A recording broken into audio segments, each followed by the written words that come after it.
Hello and a very warm welcome to Front Page, only on the AIM Network, India's definitive media organization and voice on everything AI and technology. Truly a pleasure to have you all with us. But before we get into the headlines and what follows, of course, are the front page stories, here is something which is very joyous for me to share with you, which is the fact that Cypher, India's biggest AI summit and expo, yes, I know you're aware of that, is back in its 10th edition. It will take place in October of this year. The venue is KTPO Bengaluru. And of course, it makes it bigger than ever. So you are very serious about your AI and tech, right? Yeah, I know that. So I'm pretty sure you will be at Cypher 2026.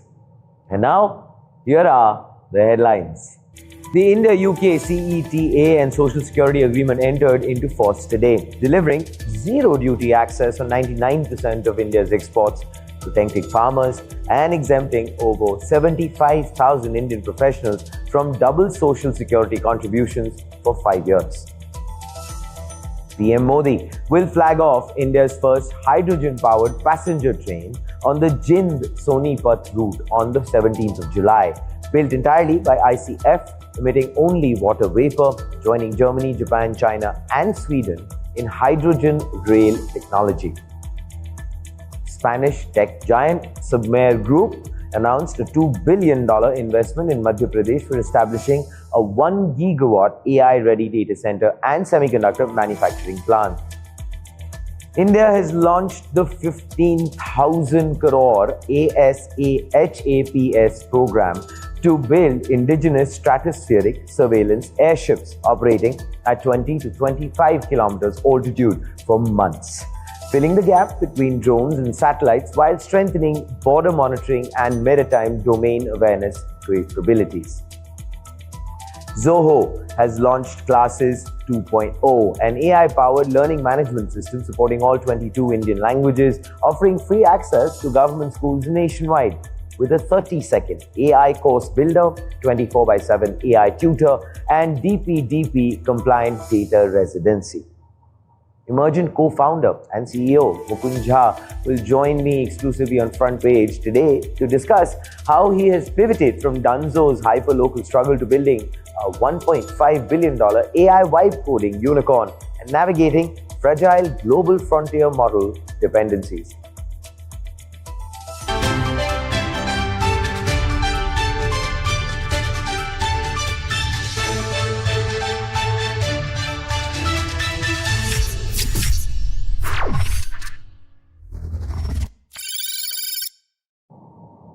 Nine years, 14 rounds of negotiation, countless deadlines missed and extended. But today, one of India's longest running trade negotiations has finally become law. And well, running in this wonderful tradition as you have been with us in this long race on Front Page, no negotiations needed here. Please like, share and subscribe. Man, it always motivates us on Front Page. Thank you so much for your support. The India-UK Comprehensive Economic and Trade Agreement, or CETA, officially entered into force today, alongside a companion agreement on social security. Zero duty access on roughly 99% of India's exports, covering almost 100% of India's total trade value with the United Kingdom.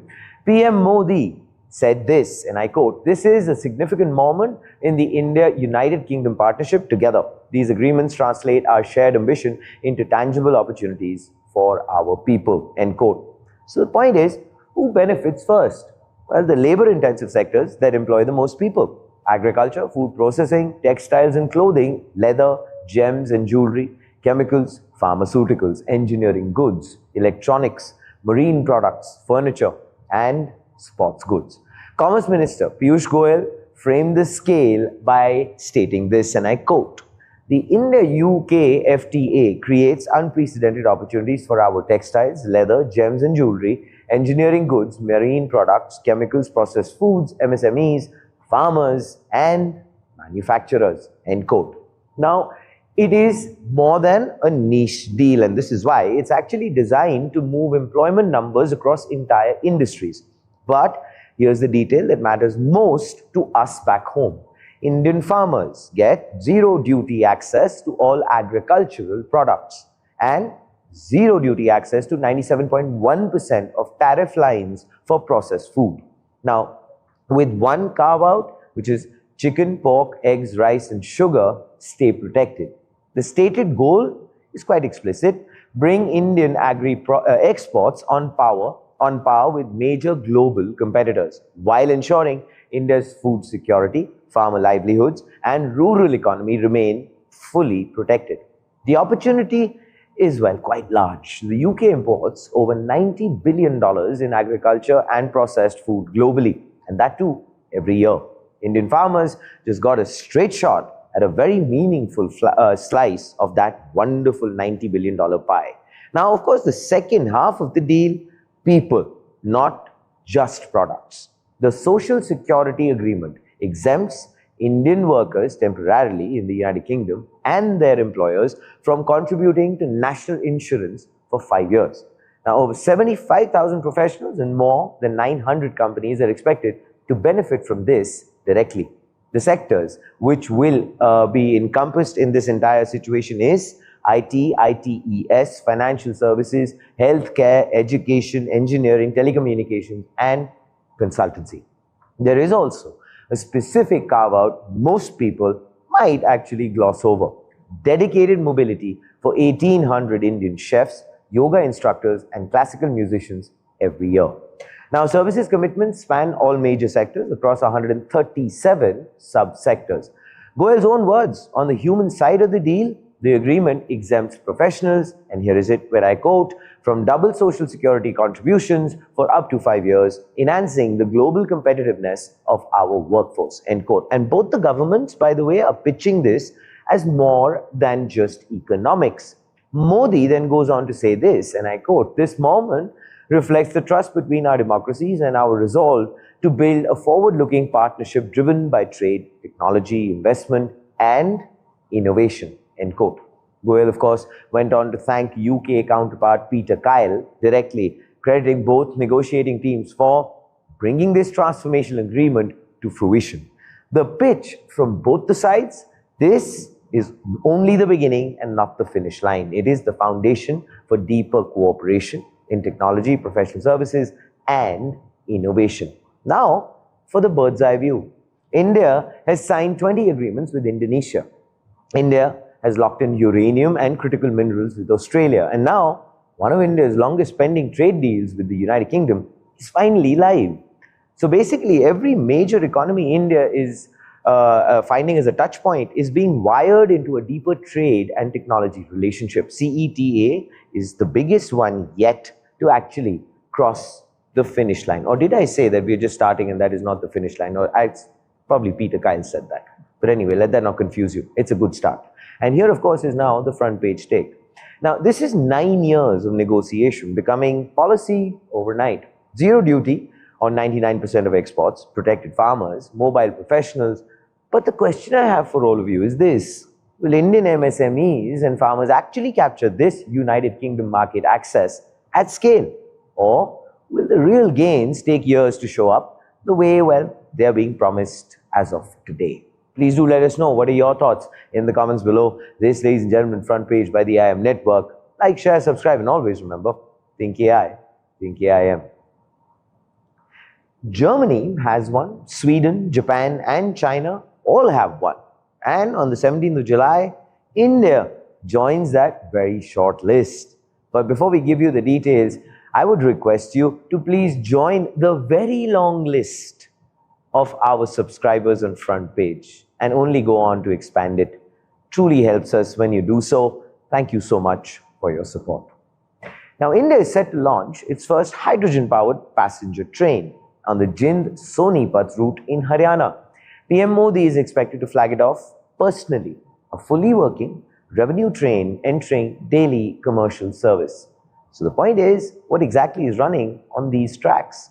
A 10-coach train developed entirely in India by the Chennai-based Integral Coach Factory, with 8 passenger coaches, 2 driving power cars running on a hydrogen fuel cell propulsion system with an installed capacity of up to 2,400 kilowatts. The part which actually distinguishes itself as elegance: hydrogen fuel cells generate electricity through a chemical reaction between hydrogen and oxygen. No combustion or diesel, So, well, as you would have gathered, the only direct emission is water vapor. Now, according to Indian Railways, this is among the world's longest and most powerful hydrogen-powered train sets ever built. Now, for a view on what this actually looks like day to day. The train covers the 89-kilometer Jind-Sonipat section under Northern Railway's Delhi division. 2 round trips daily. Total distance covered 356 kilometers every single day. The fuel consumption, nearly 300 kilograms of hydrogen per day. Train number 74010 departs Jind at 7:40 a.m., reaching Sonipat by 9:40 a.m. The return service, train 74009 leaves Sonipat at 10:40 a.m., back in Jind by 1 p.m. The passenger capacity, 682 seated, with a total capacity around 2,600 across the day's trips. And you know what? Here is an honest detail which is worth highlighting and noting. During trials, the train hit speeds of up to 120 kilometers per hour, but regular commercial operations will run closer to 75 kilometers per hour, which, by the way, is a deliberate choice aimed at optimizing for efficiency and safety, not top speed. Also worth underlining that before the launch, the train has completed a full trial run, including emergency braking distance test and oscillation tests. Clearly, the trial run confirms the train works. But what keeps it working is a very different question entirely. And the answer to that is a place to actually make and store the hydrogen, because a hydrogen train needs something no diesel train does, and well, to address that, a dedicated hydrogen production and refueling facility has been built at Jind, specifically to support this train's daily operations. That facility which I just mentioned is arguably the bigger achievement, because without it, the train itself is just, well, an expensive showpiece. But then, why this particular 89-kilometer stretch? Because the Indian Railways is treating Jind-Sonipat as a pilot corridor, a real-world test of operational efficiency, safety, and maintenance. Now, before deciding on any larger rollout, officials believe success here could pave the way for hydrogen trains on other non-electrified routes across the country, reducing diesel dependence on exactly the routes electrification hasn't reached as yet. For now, no additional hydrogen train projects have been announced, so clearly that is not the case. Everything depends on how this one performs. And here, of course, is the front page take. Now, India's 2070 net zero target has been a date on the document. From the 17th of July, it is an 89-kilometer corridor running twice a day between Jind and Sonipat. The hydrogen production facility at Jind is already built. Trial runs are done. Now, what happens on this route over the next few months will tell Indian Railways more about hydrogen's future on its network than any policy paper has managed to say in years. The ambition is on track. Now, whether it stays there is the only question that matters now. Please do let us know what are your thoughts in the comments below. Is this just vapor, or is it definitely tracking the future ahead? This, ladies and gentlemen, is Front Page by the IIM Network. Like, share, subscribe, and always remember, think AI, think AIM. Now, the extreme melting heat generated by the chips running software algorithms has become Silicon Valley's biggest nightmare. As the global AI infrastructure race hits this thermal wall, Central India has secured a deal to solve it. You know what will solve a lot of things is, well, you liking, sharing, and subscribing always helps us at Front Page. Thank you so much for your support.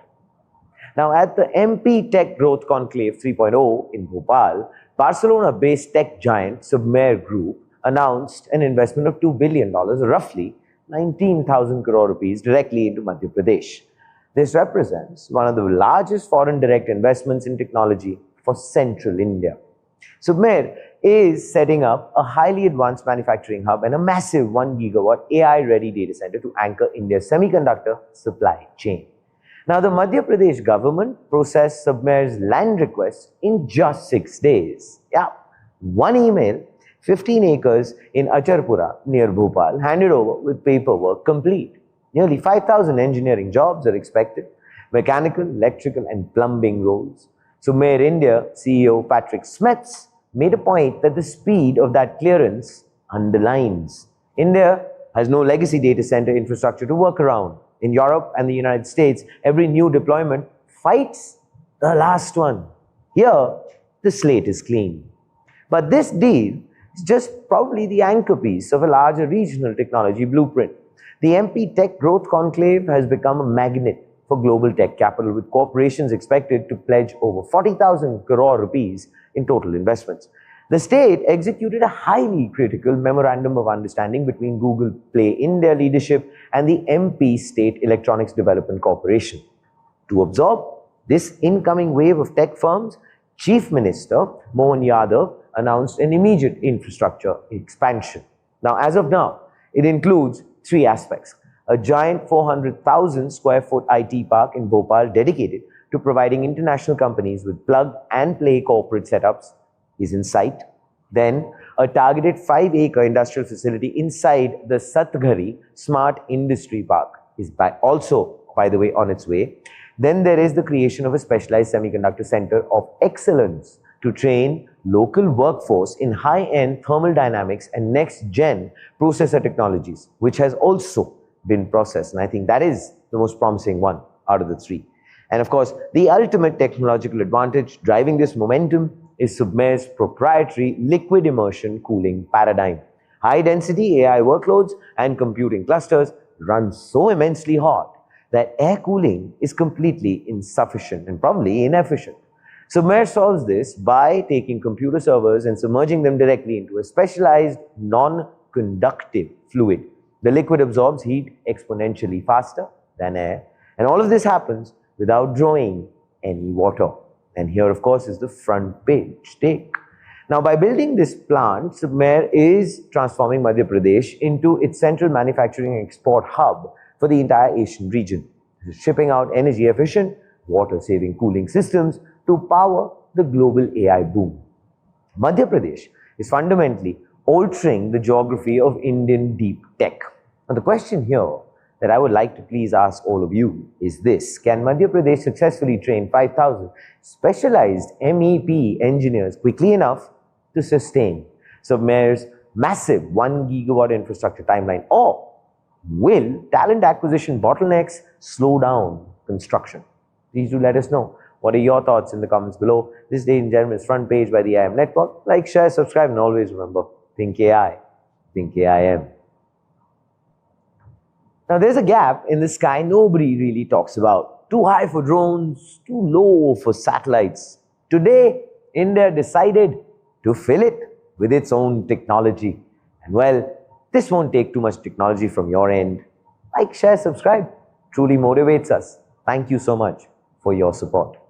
Now, India has launched the AS-HAPS program, airship-based high-altitude pseudo-satellite, a 15,000 crore rupees indigenous initiative to build unmanned, solar-powered, helium-filled airships capable of operating in the stratosphere for months at a time. Not weeks, by the way, months, floating over one location without coming down. Now, the program is spearheaded by the Indian Air Force's Directorate of Operations, Remote, and was approved by the Defense Acquisition Council back in February. So, then, point is, why build something that just, well, hovers? Well, because there's a real gap in India's surveillance coverage. High-altitude UAVs top out around 12 kilometers. Low Earth orbit satellites sit somewhere between 500 and 2,000 kilometers upward. AS-HAPS operates at 20 to 25 kilometers, right in the empty layer between the two. Now, unlike a satellite racing across the sky in orbit, this platform stays nearly stationary over one designated area, delivering uninterrupted surveillance and communications for weeks or months probably. Now, of course, for the mission list, because it's quite extensive. Persistent intelligence, surveillance, and reconnaissance. Long-range electro-optical and infrared surveillance. Synthetic aperture radar-based monitoring. signals intelligence and electronic intelligence collection, secure long-range military communications, border monitoring and troop movement detection, maritime domain awareness across the Indian Ocean region, disaster response and emergency communication support. My God, that's all so critical. This is a platform designed to watch borders, my friends, track ships and keep communications alive. All from a spot in the sky, and more importantly, uninterrupted. And here's actually the part that matters most for India's defense ecosystem. These airships will carry indigenous payloads, long-range surveillance radars, high-resolution electro-optical cameras, infrared imaging systems, electronic intelligence sensors, and communication relay payloads. Now, the program falls under the Make One category of defense procurement, where the government can fund up to 70% of prototype development costs. The Ministry of Defense plans to select at least 2 development partners chosen for technical capability and financial strength, deliberately creating competition on one of India's most advanced aerospace projects. But AS-HAPS isn't flying alone. Alongside it, the ministry is also pursuing a fixed-wing HAPS program, solar-powered aircraft taking off from conventional runways for long-endurance surveillance missions. 2 different platforms, as you can see, one airship-based, one fixed-wing, both designed to occupy the same strategic altitude layer. Now, of course, for the evidence which makes this a lot more than just a paper program, in May of 2025, DRDO successfully flight tested a high-altitude airship over Madhya Pradesh, reaching approximately 17 kilometers altitude, while carrying an instrumented payload. That single trial laid the technological foundation for this entire full-scale program. India already has working proof that the physics definitely works. Now, it's scaling that proof into an actual operation fleet. DRDO tested its indigenous Pinaka guided rocket at Chandipur. Indian Railways has launched a fully indigenous hydrogen train. Now the IAF is building its own stratospheric surveillance fleet across defense, transport, and now aerospace surveillance. Well, I guess India keeps choosing the harder, slower path of building the technology itself, which is commendable. And here comes the front page take. Now, this is India filling a strategic gap that satellites and drones simply cannot cover. Persistent eyes in the sky, over the Indian Ocean, over contested borders. So basically, built at home for a fraction of what buying the technology abroad would have cost. But the question now I have for you is this: can India's private aerospace industry actually deliver a working stratospheric airship, or will this just join the long list of ambitious defense programs still waiting on their first working prototype? Please do let us know. What are your thoughts in the comments below? This, ladies and gentlemen, is Front Page by the IIM Network. Like, share, subscribe, and always remember, think AI, think AIM. Now, every teacher in India knows this feeling. Hours lost to lesson plans. Hours, unfortunately, gone down the drain to grading. Hours lost to spreadsheets that should have been replaced, well, quite some time back. But today, an Indian company has said it's fixing that for free. Zoho has launched Classes 2.0, an AI-powered academic learning management system built in India for institutions worldwide, teaching, learning, student life cycle administration, all in one platform. And here's honestly the headline detail. Zoho is making it available at 0 product licensing cost. Brilliant. To every central and state government, school, college, and university in the country, not just a state. Now, here's the detail most edtech platforms skip entirely. Classes 2.0 supports all 22 scheduled Indian languages, AI-generated content, assessments, and resources delivered in the student's own language. Now, for teachers, the AI course builder generates a full structured course from just a syllabus or topic in under just 30 seconds. Video outlines, assignments with rubrics, adaptive tests automatically map to course and program outcomes. Now, for students, on the other hand, there is a 24/7 AI tutor. Zoho's own thought on this is this: every student effectively gets a personal AI teacher on call anytime. By the way, it also supports competency-based medical education workflows aligned with National Medical Commission requirements. Now, for institutions who are worried about data, Zoho has built an India-based data residency, fully compliant with the Digital Personal Data Protection Act, which means it steers clear of launching into a vacuum. SRM Institute, Shishya School, Chettinad Health City and Vidya Mandir already use the platform alongside multiple government education bodies. Now, CEO Mani Vembu has put this philosophy across as this, and I quote, "Access to modern educational technology should never be limited by an institution's resources." End quote. Well said, sir. Classes 2.0 is live in India as of right now with a global rollout planned in the coming months. But you don't have to wait months for the front page take, because here it is. This is what democratizing AI in education actually looks like. A 30-second course builder in 22 languages, free for every government school in the country. So the question that I, as always, have for you is this: can Zoho actually reach India's most under-resourced classrooms at scale? Or will adoption stay limited to institutions that, well, already had the infrastructure to use it? Also, will the teachers who have now freed up so much of their time with this wonderful platform be able to really add value to each and every individual life of that student that they're using it for? Well, this and a lot more, I'm pretty sure you will be sharing with us in the comments below. This, ladies and gentlemen, is Front Page by the IIM Network. Like, share, subscribe, and always remember, think AI, think AIM.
AI prototypes are everywhere, but very few professionals know how to deploy AI where businesses actually operate.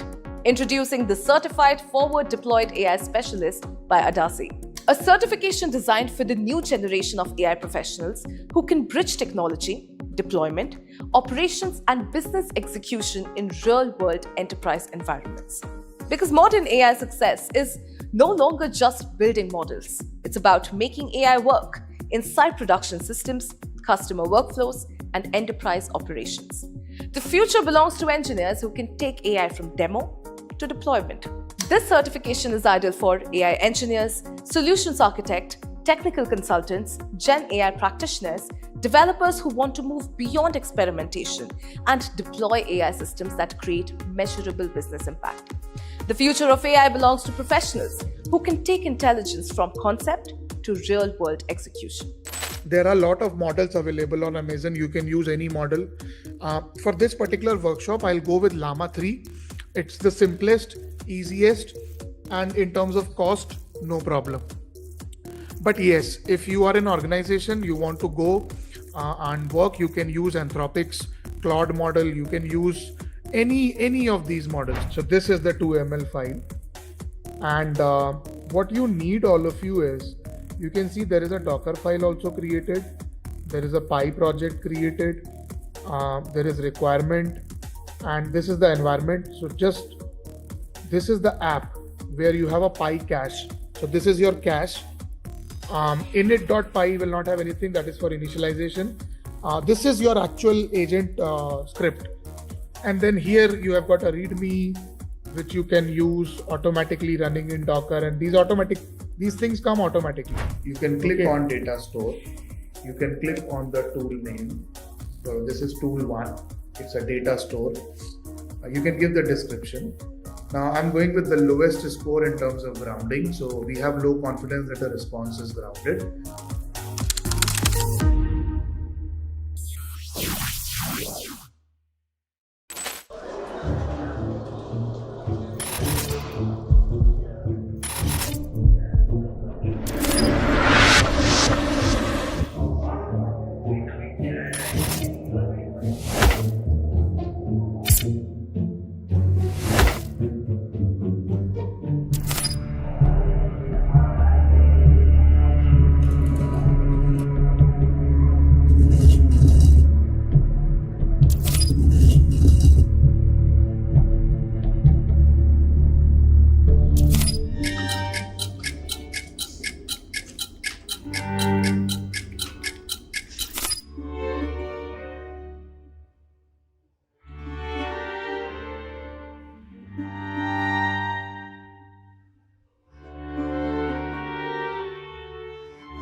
AI prototypes are everywhere, but very few professionals know how to deploy AI where businesses actually operate. Introducing the Certified Forward Deployed AI Specialist by Adasi, a certification designed for the new generation of AI professionals who can bridge technology, deployment, operations, and business execution in real-world enterprise environments. Because modern AI success is no longer just building models. It's about making AI work inside production systems, customer workflows, and enterprise operations. The future belongs to engineers who can take AI from demo to deployment. This certification is ideal for AI engineers, solutions architects, technical consultants, Gen AI practitioners, developers who want to move beyond experimentation and deploy AI systems that create measurable business impact. The future of AI belongs to professionals who can take intelligence from concept to real-world execution. There are a lot of models available on Amazon. You can use any model. For this particular workshop, I'll go with Llama 3. It's the simplest, easiest, and in terms of cost, no problem. But yes, if you are an organization, you want to go and work, you can use Anthropic's Claude model. You can use any of these models. So this is the 2ml file. And what you need, all of you, is you can see there is a Docker file also created. There is a Py project created. There is requirement, and this is the environment. So just this is the app where you have a py cache. So this is your cache. Init.py will not have anything, that is for initialization. This is your actual agent script. And then here you have got a readme, which you can use automatically running in Docker. And these things come automatically. You can click on data store. You can click on the tool name. So this is tool 1. It's a data store. You can give the description. Now I'm going with the lowest score in terms of grounding. So we have low confidence that the response is grounded.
Now, Mukund Jha dropped out of his PhD program, co-founded Dunzo, India's most celebrated hyperlocal startup, watched it unfortunately struggle under capital constraints it truly never really escaped, and then reunited with his twin brother Madhav to build Emergent. Now, 1 year of public operation, 12 million applications built on the platform. $100 million ARR, $130 million in terms of Series C, $1.5 billion valuation. Unicorn status in under 12 months. The vibe coding market Emergent competes in has attracted 130 companies and $5 billion in global funding. Emergent's core team is in Bengaluru, 3 people in San Francisco, and $1 billion company built on 2 brothers who complete each other's sentences across time zones. Mukund Jha is co-founder and the CEO of Emergent, and today it is truly a lot of fun that I am going to have with Mukund on Front Page exclusively, because he's going to talk me through the unicorn status and a lot more, and I'm sure he's very excited to do so. Hoping. Hi Mukund, how are you doing? Hi Sudhi, I'm good. How are you? Great to be here. Thanks for inviting me. I'm doing wonderfully well, Mukund, and thank you so much for coming on to Front Page for this exclusive. It's truly going to be fun, I promise you. Now let's get right into it. Dunzo raised $400 million over India's most celebrated hyperlocal startup. Definitely, I agree. Unfortunately, went through a lot of choppy waters, could not survive. Now, Mukund, you yourself have seen this from the inside, right? What specifically did Dunzo teach you about building Emergent, and what did you refuse to repeat? Yeah, I think we did a lot of things right at Dunzo. For example, we had like really strong customer focus. We also identified a market, which proved out to be like one of the largest markets in the country, as quick commerce has shaped up. Unfortunately, obviously, in execution, and capital discipline is something that we could have done better at. And I think the learning that sort of I've taken, from Dunzo is essentially, focus on execution speed, focus on real customer sort of pain points and value, and also like how do we build with discipline? How do we sort of, make sure that we're utilizing the capital in the right way? And of course, I think AI is a very different era and requires a different kind of speed. Right. And so I mean, but I think a lot of the things are sort of intangible learning, like how do you build a great team? How do you sort of, make sure that, you're always focused on the right things, partnering with the right people, and all of those things are important. What's that one thing you won't repeat though? I think we sort of scaled too fast at Dunzo, Fair. and I think we were also doing too many things at the same time, right? I think for us, one thing is to just keep focus on things that is working and make sure that we double down on those. It's nice, right? When you reach unicorn status very fast, as against scaling too fast. Really like your thoughts on that one. I think for us, fundraise and valuation, all of these are just milestone. We are on a mission to truly democratize software development for everyone. Fabulous. We believe that people close to the problems should be the one that should be building now, and truly this magical what AI is unlocking, right? And we are on this mission to truly empower everybody globally to be able to build software that they've always wanted to build. And for us, it's just a milestone. It gives us more capital, gives us more sort of firepower, energy to sort of continue to build on our mission. Nice. Which brings me to this then, Mukund. As far as what did the first 12 million applications teach you about who is actually building on Emergent and what kind of surprised you in terms of that entire method? Yeah, so when we launched Emergent in June last year, our initial thought was that there are going to be a lot of semi-technical people using us, like mostly product managers, designers, DevOps engineers, senior engineers, and that was because we were introducing this new way of building where you never had to look at the code. Everything was built in for you. You had autonomous agents that would, pretty much emulate what your engineering team do. What was the most surprising thing for us is that, most of the users who are coming to the platform are actually business operators. 70% of our users have never seen a line of code in their life. And these are people who are very close to the business problems that they're solving, right from, a factory owner who's building an internal ERP to, a real estate agent who's building a CRM for his business. That was the most surprising thing, that these are business operators, who are very savvy, who are very, expert in their domain, and have traditionally been handicapped because of lack of tech team or access to dev shops. And now are able to sort of express themselves and build the software out themselves. Today we have hundreds and thousands of apps that are live in productions. Many of them have daily active users. And driving real business economic impact for all of these businesses today. Mukund, one thing comes to my mind when you talked about business operators. It's quite interesting because, maybe one of the biggest challenges that people who have never written a line of code is also this fear, right?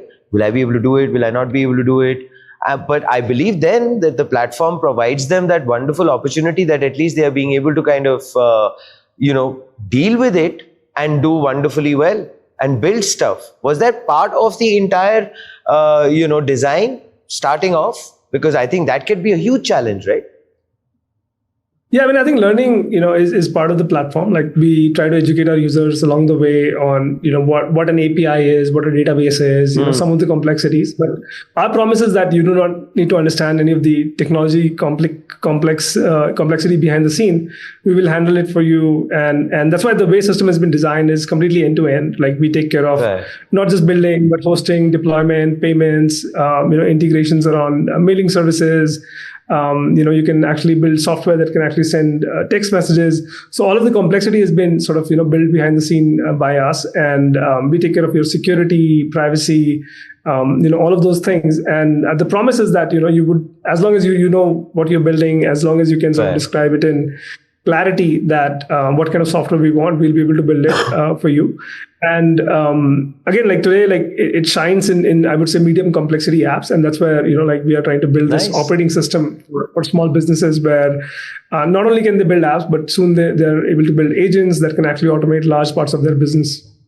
Nice, that's fascinating because that just gives them a great fillip as far as their workflows are concerned. Which brings me to this then, as far as the overall understanding is concerned, this was, Emergent is built on the open source model, fair, as far as Anthropic is concerned. Now, when that entire incident took place, there was that 18-day window, etc.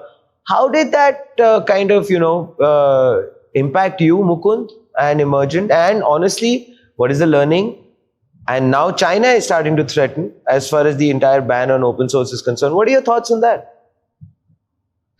Yeah, I think, we use actually a mixture of all the frontier models and open source right now. So we use Anthropic, OpenAI, Gemini, a bunch of open source as well to power our platform.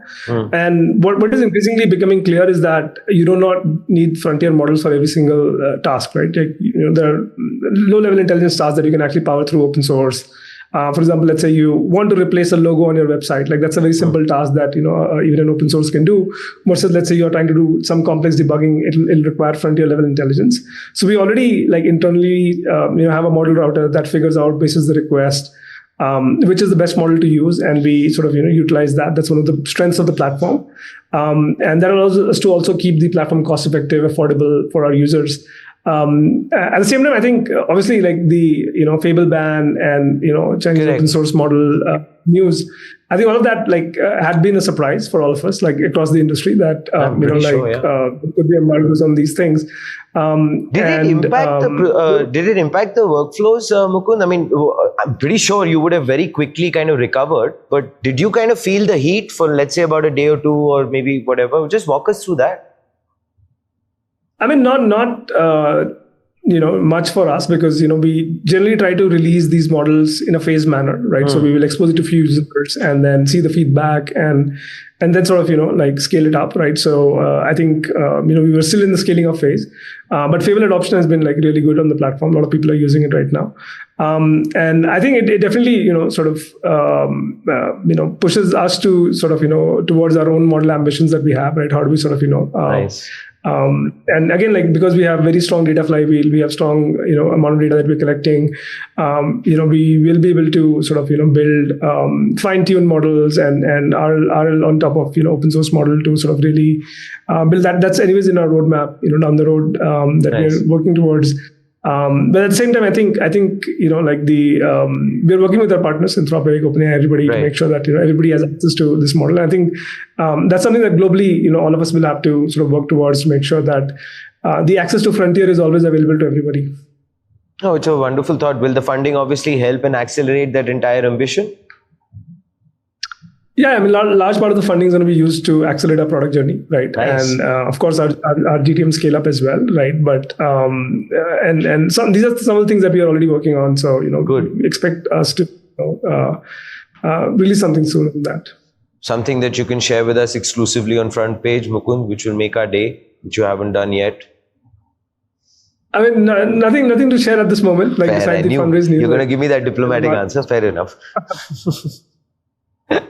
Fair enough. I really want to pick your brain on the entire China discussion, and I want to talk about this, which is, what are your thoughts? When we talk about, let's say, it's considering restricting overseas access to DeepSeek, GLM, Kimi. I know you're talking about the fact that you're working on your own product, and we really pray that you're able to break that entire understanding very soon. But what are your genuine thoughts? Countries are treating frontier models as strategic infrastructure now, Mukund.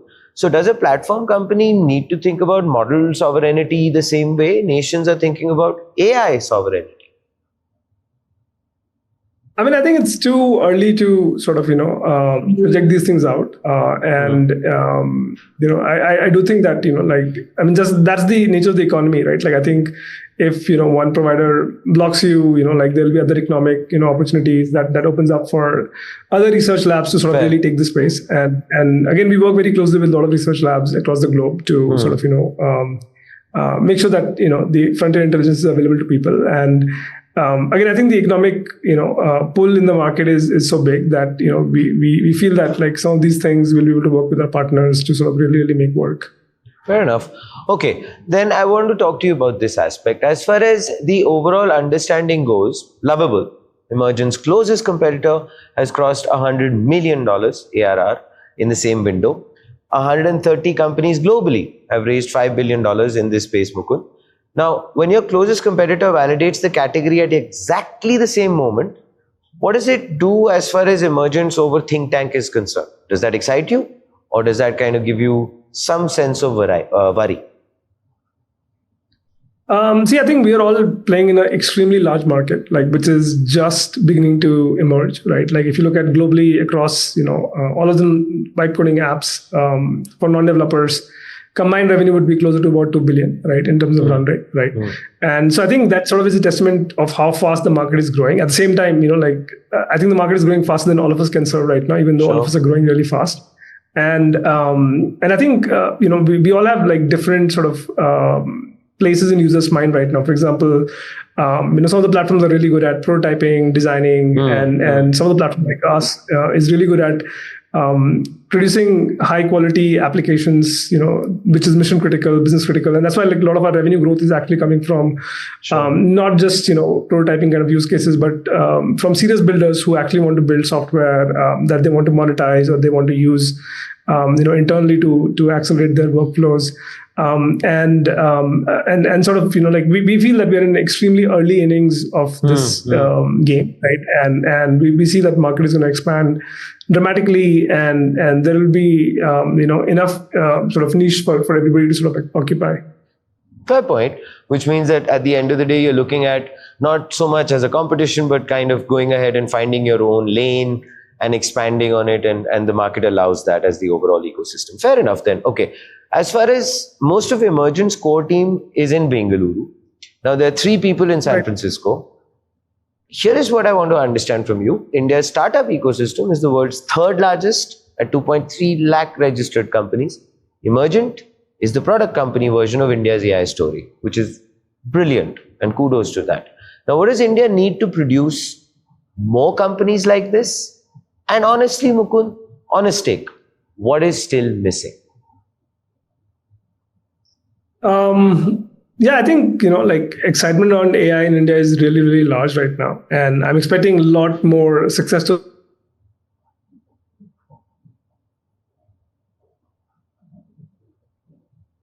I think. Sorry, there you are. There you are.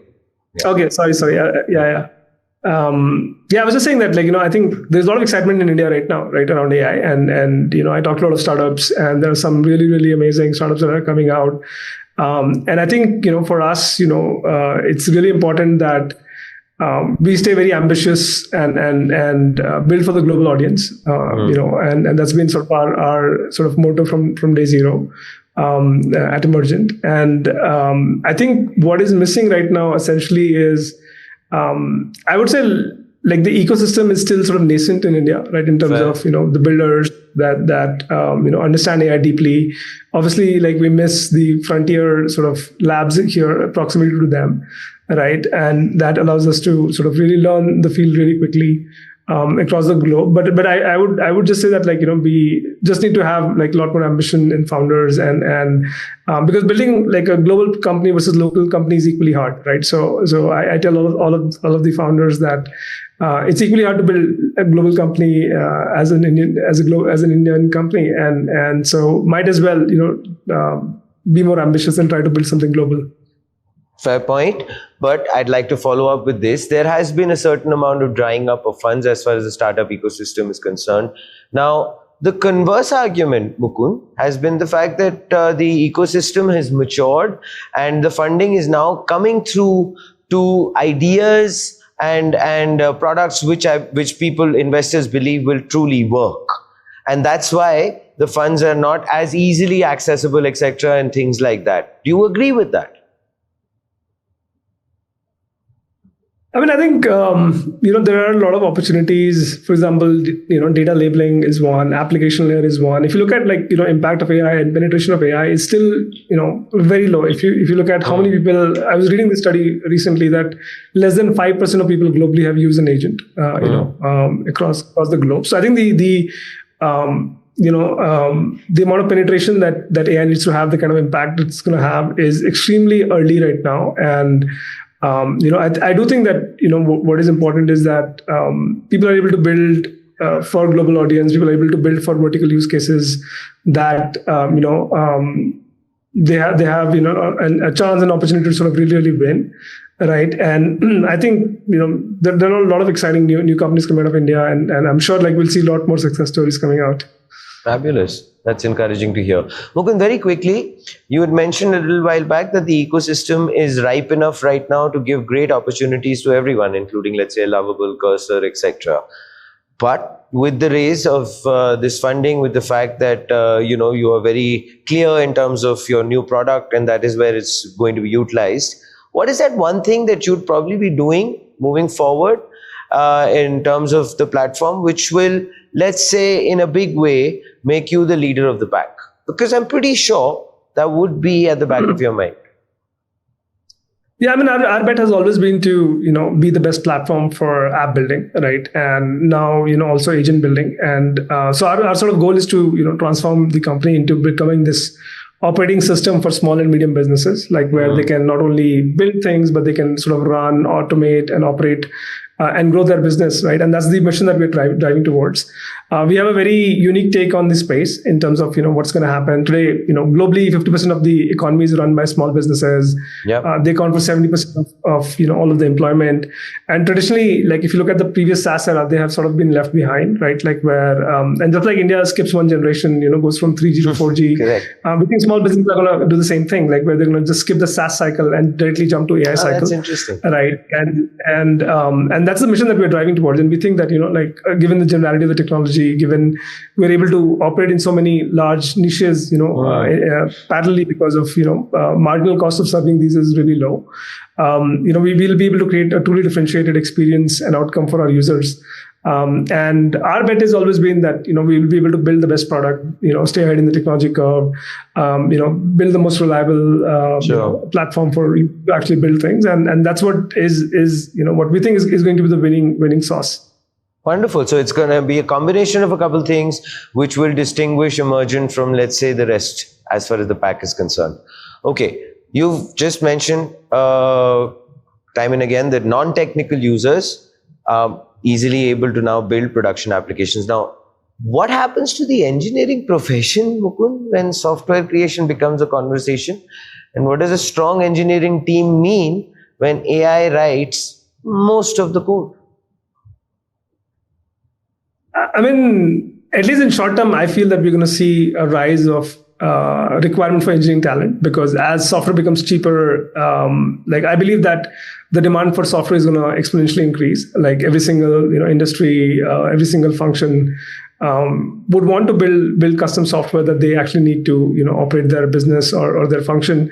And we are seeing this shift internally at Emergent, like where earlier we used to have like larger teams. What we are now moving towards is 3 people, 4 people team, 1 product manager, 1 designer, 1 engineer is able to sort of ship a lot more. Right? In fact, adding more people to the team actually slows them down. And so you'll see like a lot of the way we work is going to change. But at the same time, the amount of output that we need, especially with AI writing a lot of the code, a lot of the focus goes into, are you building the right thing? Are you able to test it? Are you able to verify it? Like at what pace are you able to deploy? And I think in 2 years, like software engineering is going to look very different. But at the same time, I feel that the need to build software, need to automate is continuously going to increase. It's interesting. I was having a conversation with a friend of mine, and they do some work for Google. So they built something and using AI, obviously, and they did it, Mukund, in about a day. That used to take them about 4 months. So I laughingly said this, and I bought your understanding on this. I laughingly said to my friend, I'm like, buddy, I believe you will be going ahead and increasing your team because Google will suddenly start giving you a lot more work. So you'll need a lot more people. So do you agree with that? Yeah, I mean, I think landscape is changing really fast. I think the roles are evolving. For example, earlier you required, product managers were only, doing, product road mapping, PRDs. But now they're able to, ship code themselves. Same with designers. Like today, at Emergent, an engineer can design things and ship to production themselves without ever talking to a design. So I think the roles are going to evolve. And forward deployed engineer is a new role which has come into the picture, sir. Forward deployed engineers are really popular. And I mean, what we internally believe is that people who are adopting AI early, and spending a lot of time with agents, spending a lot of time in this new paradigm, are going to have exponentially more leverage than people who are not today, because what's happening is that these people adapt to technology really fast. They understand what are the nuances of every single model, what to verify, what not to verify, and they become sort of super engineers with extreme leverage. Internally we have this thinking process right now that soon engineers will have $1 million token budgets, right? Like Oh, to you spend. see that happening? I mean, it's definitely possible, right? Where somebody, we want to, let's say, launch a competing product and we give $1 million of token budget to like our best engineer to say, hey, like go and build this out, right? So we think that's going to happen very soon, like where like, engineer salaries and tokens will start matching and probably exceed, right? And at that point, like engineers who are able to really, really work with agents really well, and understand the technology will have extreme amount of leverage. And that's why I think we encourage everybody to sort of use AI as much as possible internally and externally as well. What's your take then on the entire tokenization conversation, Mukund? I mean, with the recent, a lot of the enterprises are facing this, right? Suddenly the budgets are going through the roof. They don't know how to handle it. What's your take on that then? I mean, internally we have zero budgets on tokens. Like we want people to use as much as possible because, of course, we are small. So, these budgets don't bite us. Uber, unfortunately, as you know the story.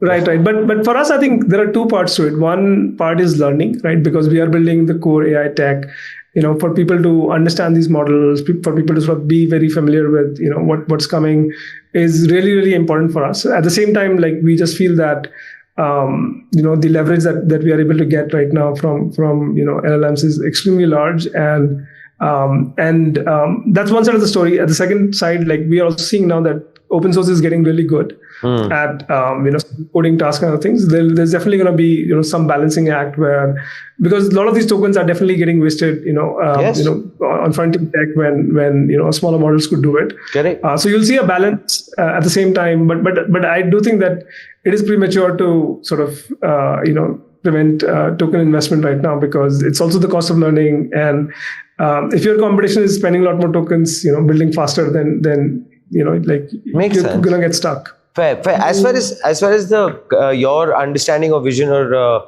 perspective is concerned, which is wonderful, I got that, Mukund. But also there is an aspect of the compute capacity angle, right? What are your thoughts on that? Because I mean, if you reduce the tokens, then automatically you're being able to reduce the compute capacity which is being used, etc. And then probably the software needs to be a lot better. What are your thoughts on that then?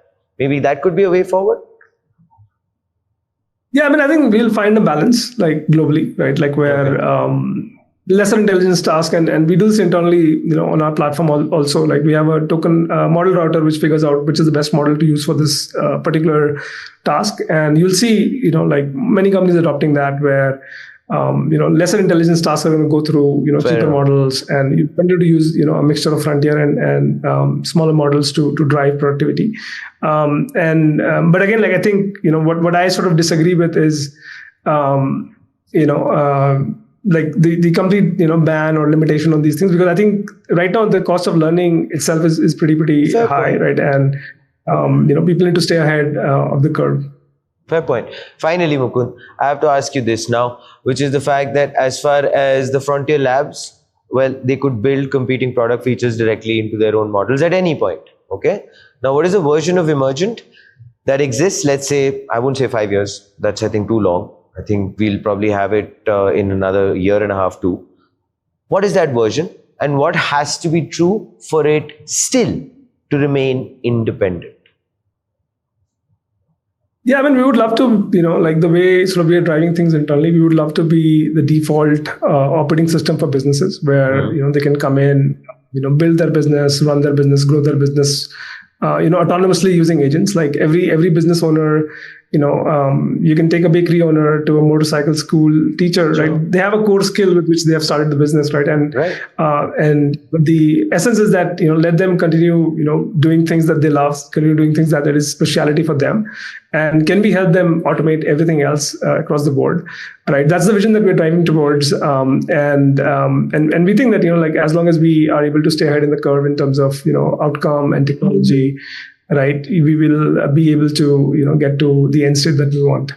Wonderful. Mukund, congratulations once again to the entire team at Emergent, and wonderfully done, and wishing you all of the power, all of the positivity moving forward, onwards and upwards. And we truly wish that there are so many more Emergents emerging out of India as we have discussed earlier. Wishing you all the luck. So Thank you so much. Thank you so much for time and super excited to be building our next phase with all the support and excitement. And I'm also rooting for many more emergents and startups to come out of India. Fabulous. Well, there you have it, ladies and gentlemen.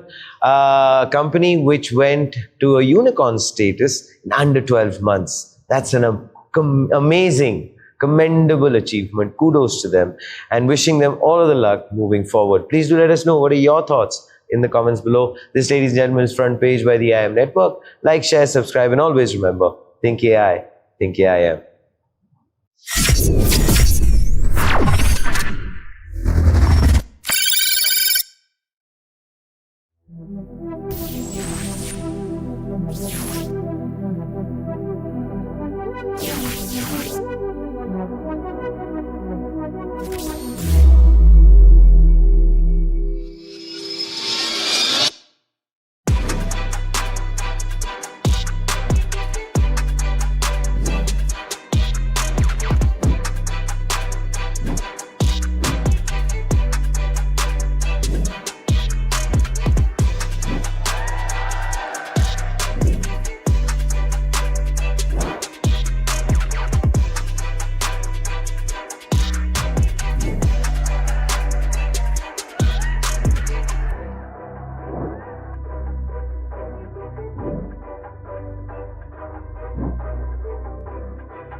AI prototypes are everywhere, but very few professionals know how to deploy AI where businesses actually operate.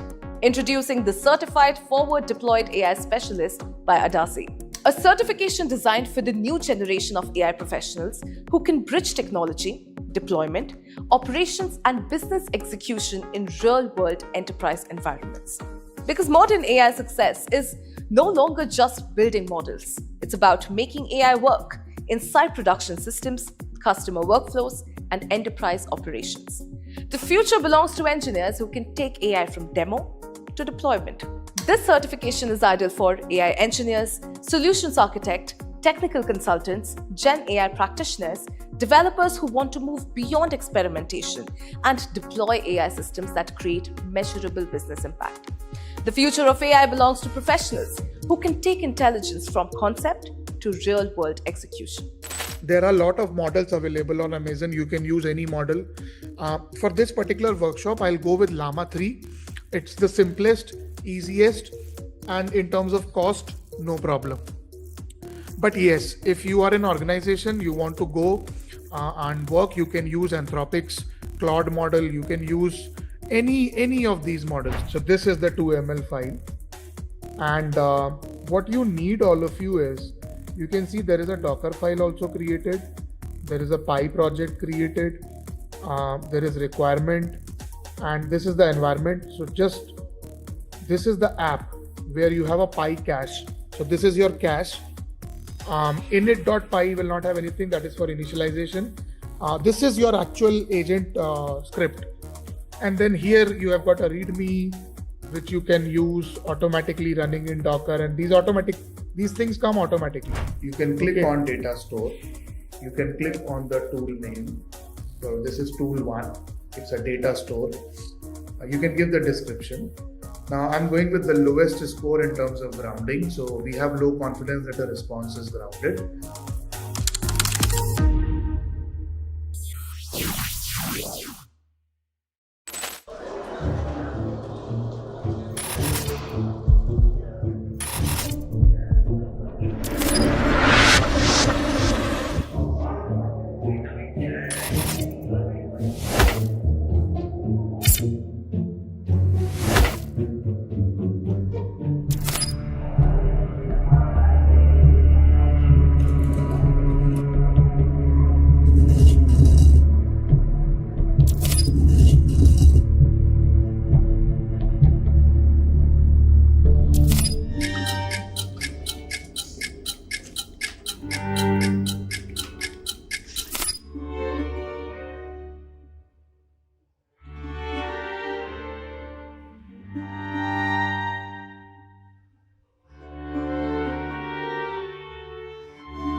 AI prototypes are everywhere, but very few professionals know how to deploy AI where businesses actually operate. Introducing the Certified Forward Deployed AI Specialist by Adasi, a certification designed for the new generation of AI professionals who can bridge technology, deployment, operations, and business execution in real-world enterprise environments. Because modern AI success is no longer just building models. It's about making AI work inside production systems, customer workflows, and enterprise operations. The future belongs to engineers who can take AI from demo to deployment. This certification is ideal for AI engineers, solutions architects, technical consultants, Gen AI practitioners, developers who want to move beyond experimentation and deploy AI systems that create measurable business impact.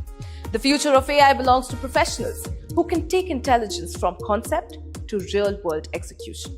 There are a lot of models available on Amazon. You can use any model. For this particular workshop, I'll go with Llama 3. It's the simplest, easiest, and in terms of cost, no problem. But yes, if you are an organization, you want to go and work, you can use Anthropic's Claude model. You can use any of these models. So this is the 2ML file. And what you need, all of you, is you can see there is a Docker file also created. There is a Py project created.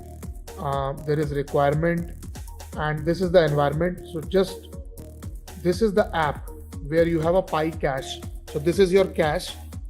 Init.py will not have anything, that is for initialization. This is your actual agent script. And then here you have got a README, which you can use automatically running in Docker, and these things come automatically. You can click on data store. You can click on the tool name. So this is tool 1. It's a data store. You can give the description. Now I'm going with the lowest score in terms of grounding. So we have low confidence that the response is grounded.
A very good evening, ladies and gentlemen. I'm Antara and you're watching Point Break.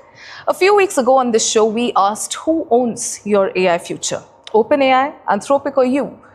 At the time, we explored concerns from Alex Karp, Sridhar Vembu, and enterprise leaders around ownership, dependency, and control of enterprise intelligence. Now that conversation has taken an unexpected turn. Microsoft CEO Satya Nadella recently published an essay introducing what he calls the reverse information paradox. Now, companies may be unknowingly transferring their most valuable intellectual property to the very artificial intelligence systems that they use every day. But Satya's essay is interesting for another reason. This is not an isolated warning. Alex Karp, in fact, has also argued that companies must own their data, their models, and their operational alpha. Jensen Huang has also argued that every company will need its own AI factory. Mark Benioff has also argued that trust is becoming the currency of AI and that customer knowledge should remain under the control of the organizations that create it. Now, these are different companies, these are different business models, different incentives. Yet, we are seeing an increasingly same message out there. Now, what began as a conversation about data sovereignty may be evolving into something much bigger, knowledge sovereignty. Now, in the artificial intelligence era, the most valuable asset may not be data compute or even models for that matter. It may be the organizational intelligence generated through using them. So tonight, what we are asking is a very important question. Why are AI's biggest champions suddenly warning you about AI? I'm Antara. This is Point Break. Let's get right into it.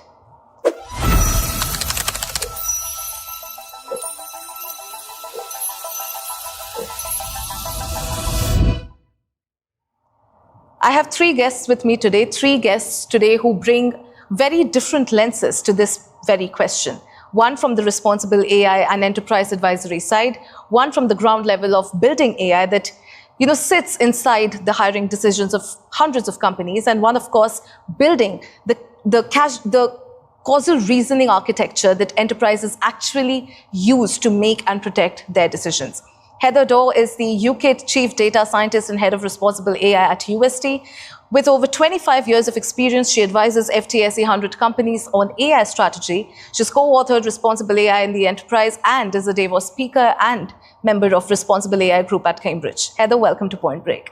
My next guest today with me is Anil Agarwal, who is the co-founder and CEO of Incruiter, an agentic AI interview ecosystem serving, I believe, over 600 global enterprises. An IIT engineer, he has built a platform that sits deep inside corporate hiring workflows, deploying autonomous AI screening and interview as a service at massive scale.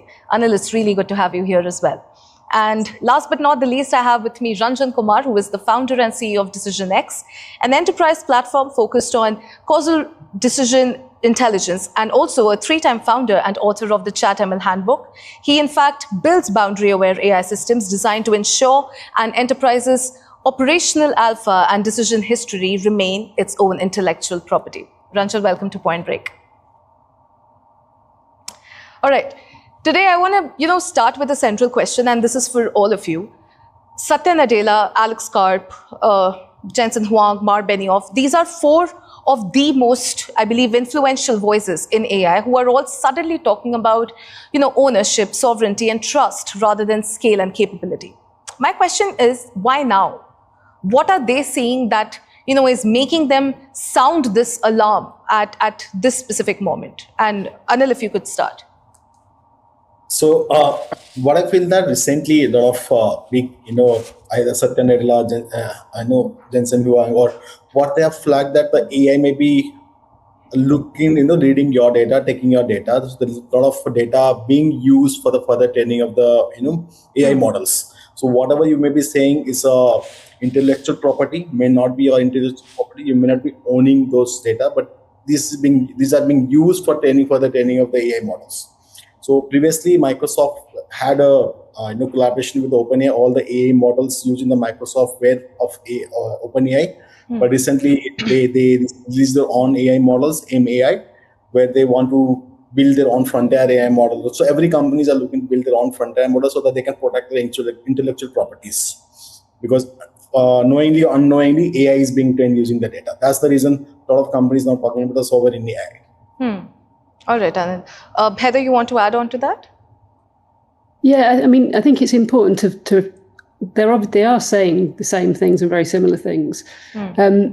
One of the probably one of the reasons they're saying it is because of the growth of some of their rivals in terms of in terms of market share. So, I mean, I think we need to sort of call that as an elephant in the room. But at the same time, what Satya Nadella is saying is it's you need to, when you're using these models, as part of your ecosystem, as part of your AI infrastructure, the awareness of that you're giving, potentially you can give your IP away. You can, simply the context in which you're using them is an asset to train models with.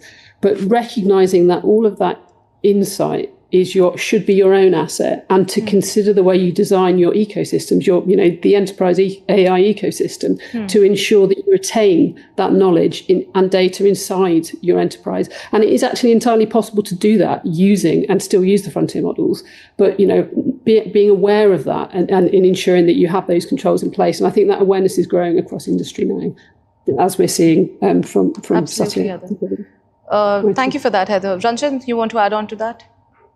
No, I think just doubling down on what Heather said. Essentially, if you look at just the training data set that all the frontier models are trained on, that's probably about 10% of the information out there. There's about 90% of the information that's sitting into enterprise, which is every organization has its own know-how, their own process intelligence, and bunch of decision intelligence that they've built over hundreds of years.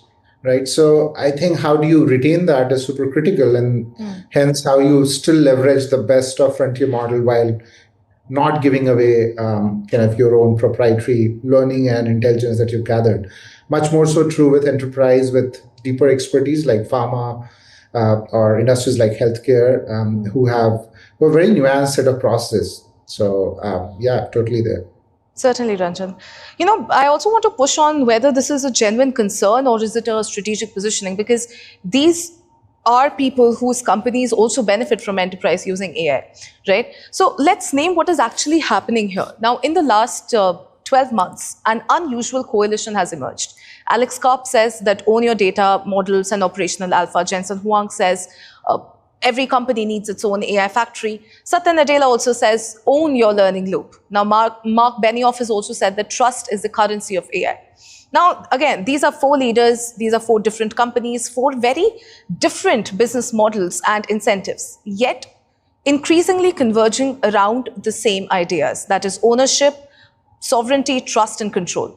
Heather, my question is to you here. I believe you've spent 25 years in data and AI. Right, you co-authored a book on responsible AI, and you have been, making this argument long before Nadella and Benioff joined the conversation. Why do you think are AI's biggest champions only now talking about sovereignty instead of scale? And do you believe they mean it, or would you say it's just strategic positioning? I think it's both. I think there's definitely strategic positioning going on, and you can understand why, like I say, given the growth of the competitors in this market right now, it's part of it. But at the same time, the recognition, there's a lot of maturing going on across industry at the moment in AI awareness, how to use it safely, how to use it responsibly, but also that just comes back to IP, recognizing the importance of your own data, the importance of your own sovereignty in how you use and build AI. So when I say you, I'm talking about the enterprise. They're coming together at the same point because it's a strong argument for a given business ensuring that the AI ecosystem they use is one whereby they protect themselves and their IP whilst gaining all the benefits they possibly can from AI. And so that's converging. I think it's a fair thing to do, but there is strategic positioning going on too, I think. Okay. All right, Heather. That context matters enormously, I believe. Anil, from the ground level of, building AI inside enterprise hiring processes, Incruiter sits inside the hiring workflows of over 600 enterprises, right? When you hear Satya Nadella say that every prompt and every correction is learning that belongs to the AI system, does that resonate with what you actually see? Would you say that the enterprises you work with are aware that their hiring intelligence might be flowing back to the AI systems that they use? Exactly. I think I'll give a live example. I went for the demo of our product for one of the enterprise client, one of the largest manufacturing of the aircraft companies actually. And they had the intellectual data now they wanted to hire the candidates, right? And they wanted to use the AI system to hire a candidate, but they were not ready to, finally, when they saw the entire system, they liked the system, but they were really hesitant in sharing their information, intellectual property to our AI model, where we are using open source models, though we deployed on our on server, but they were still hesitant in sharing the data, intellectual property data to ask certain set of questions based on those data. And that's when I realized that it's almost a year back that was, and I realized that enterprises are quite hesitant. Still, they don't trust AI so much, whether the data is being used for the training or what if the data goes out to the LLMs, right? Because there's some of the companies, enterprises are the market leaders. There are no competitors. They have kind of a technology that no one possesses in the market right now. And that's where the companies were quite hesitant in using a lot of AI tools.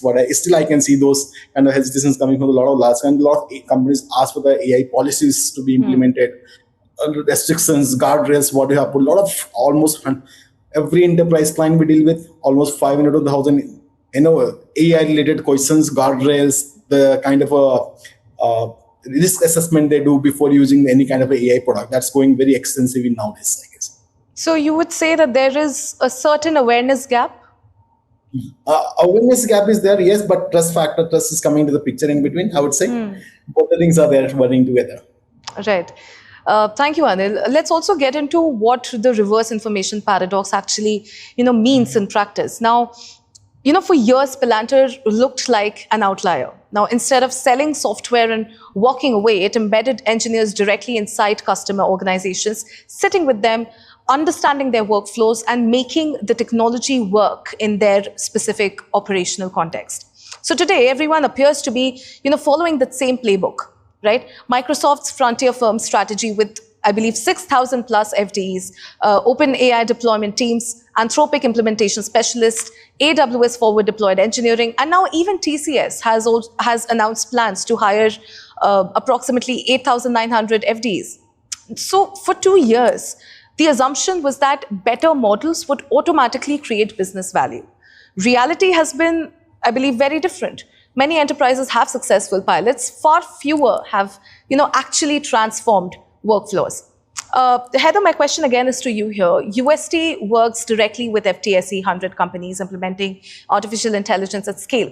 Why do you think are so many AI projects stuck between, I would say, proof of concept and production? And also, is deployment now harder than model development? And what actually separates, an AI experiment from an AI transformation?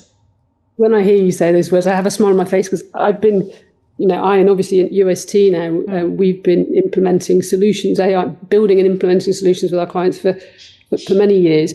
And that's just it. It's more than building a model and deploying it. It's ensuring you have, you understand, what business value is seeking to achieve with the AI you're developing. How are you going to implement that? How are you going to help people to change and adapt to it? And because actually that transformation is required there. It's not just about squeezing a process. So it's changing, and that requires people to change. And then there's the production itself. That's challenging for enterprises who are running on what can be quite old infrastructure and not modern. But then the final one is AI governance and responsible AI and ensuring that the AI you're deploying is going to be in control. That's a challenge too. So all these things come together, and it's a lot more than simply asking something of a model. It's affecting change in a large number of ways, both technologically and people-wise. And Palantir, like you say, they've been an outlier for a large AI company for many years. Others have been doing this in business for some time, and I think it's interesting, and it's going to be fascinating to see how I think the hyperscalers will achieve a lot in this space, but I think it's been needed for a long time, to be honest. Absolutely. Thank you, Heather. Ranjan, I believe you are looking at this from an architecture side, right? Decision X explicitly focuses on moving enterprises from static dashboards to, causal decision intelligence. Now, when, Satya Nadella talks about models learning from exhaust, the corrections, the workflows, and the prompts, isn't he just describing the cause and effect reasoning that your platform builds? Would you say enterprises are finally realizing that their decision-making process is their actual IP? Yeah, I think Kantra very well put out. Just adding some colors to it. Yeah.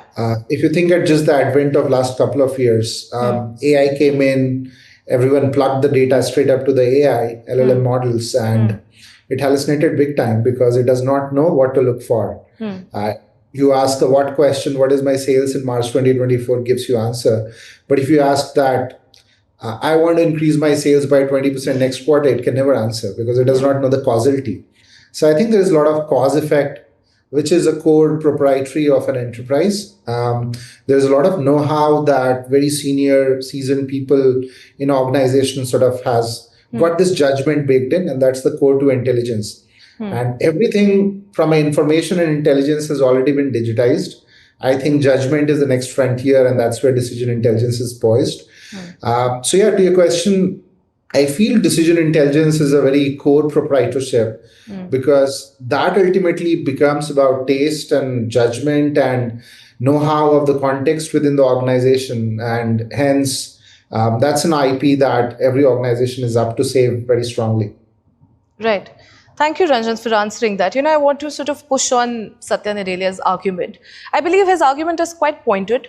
Enterprises may be paying twice for artificial intelligence, first with the money, then with the learning. Now, every time an enterprise uses an AI system, right, every correction, every evaluation, every refined workflow, they are potentially training that system with their most valuable institutional knowledge. Now, Mark Benioff also makes a related argument, right? If trust becomes the currency of AI, enterprises will increasingly demand guarantees that their knowledge, workflows, and operational intelligence remains their own. Now, his answer at Salesforce is zero data retention, which is a policy that, customer knowledge is never used to train models.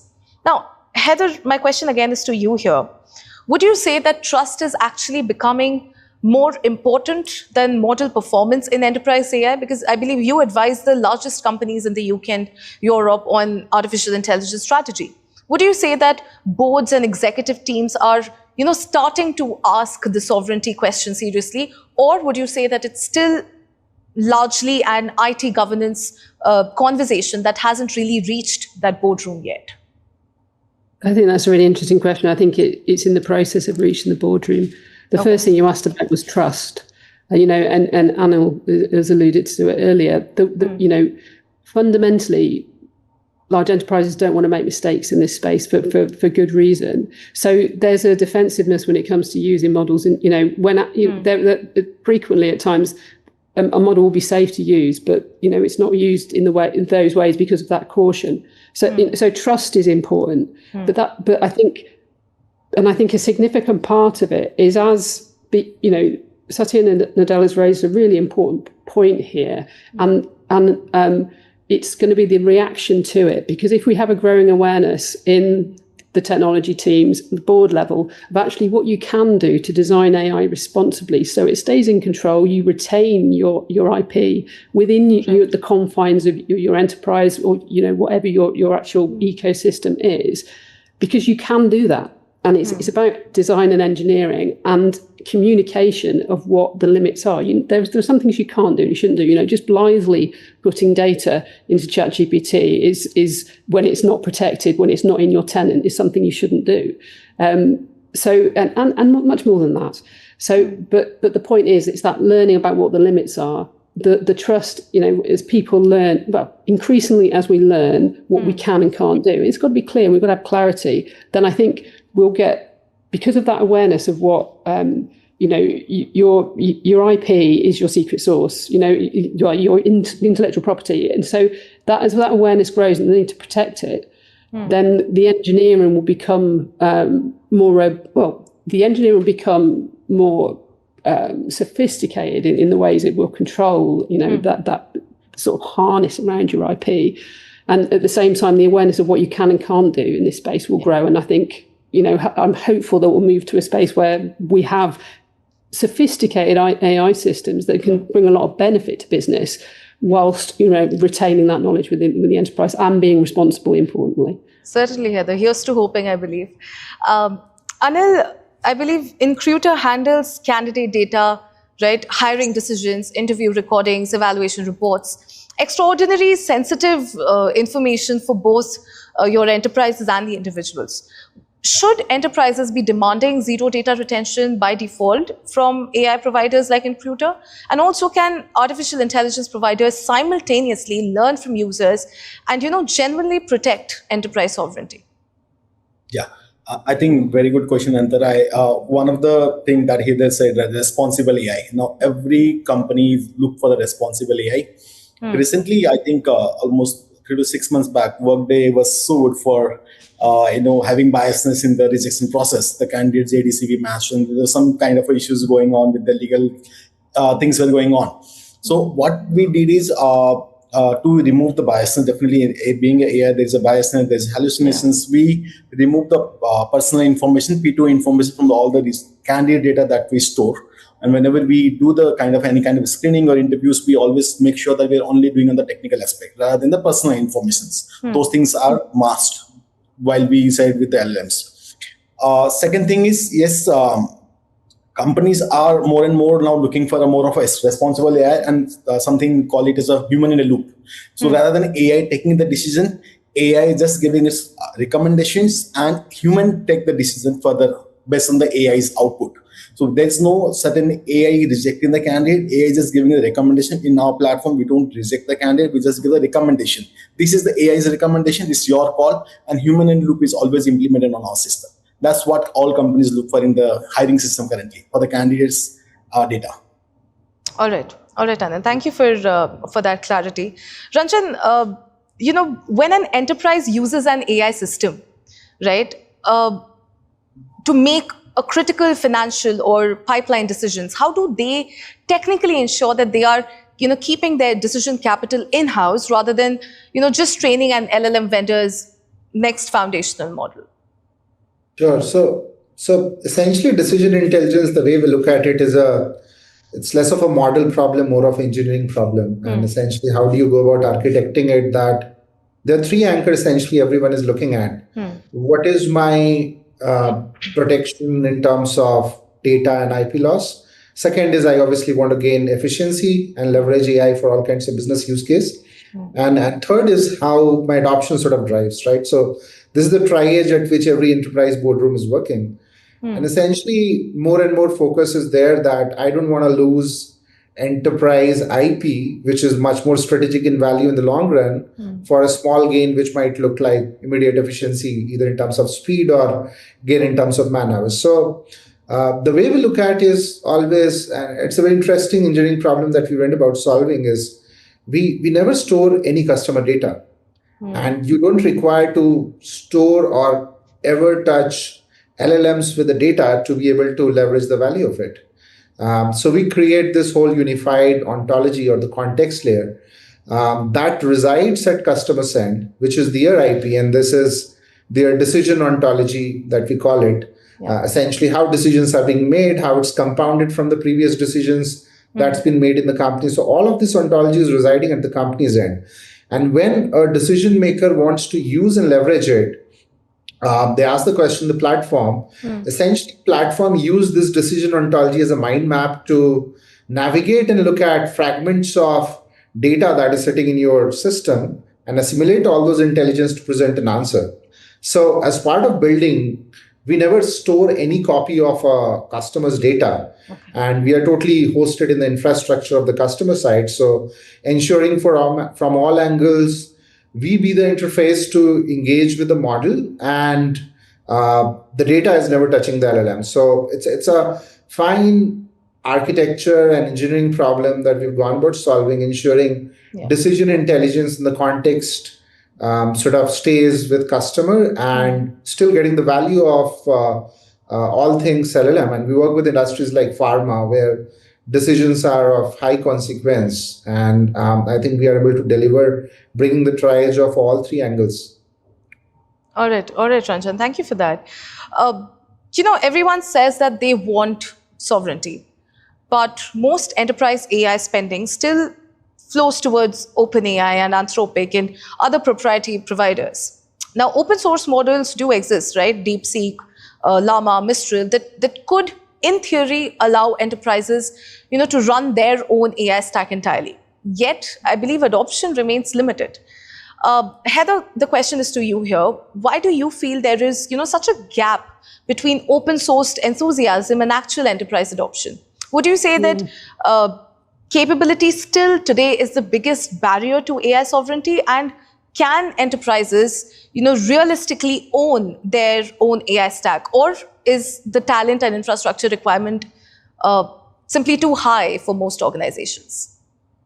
I think we're at a current state of the sort of capability, if you like, in many businesses, whereby that, because you do, open weight models, there's a lot of advantage to them in the fact you can run them within your own network. You can completely private, and and they can be cheaper, but they're cheaper to run they're cheaper to use arguably. But then you've got to set up the infrastructure around that and have the skilled people within your organisation to be able to manage them and to be able to ensure that they just work and the processes work as you need to. When you use the frontier models, you're kind of handing off that responsibility to elsewhere, and that makes it cheaper at the It's that kind of short-term cheapness that because actually in the longer term you probably end up paying similar amounts of money.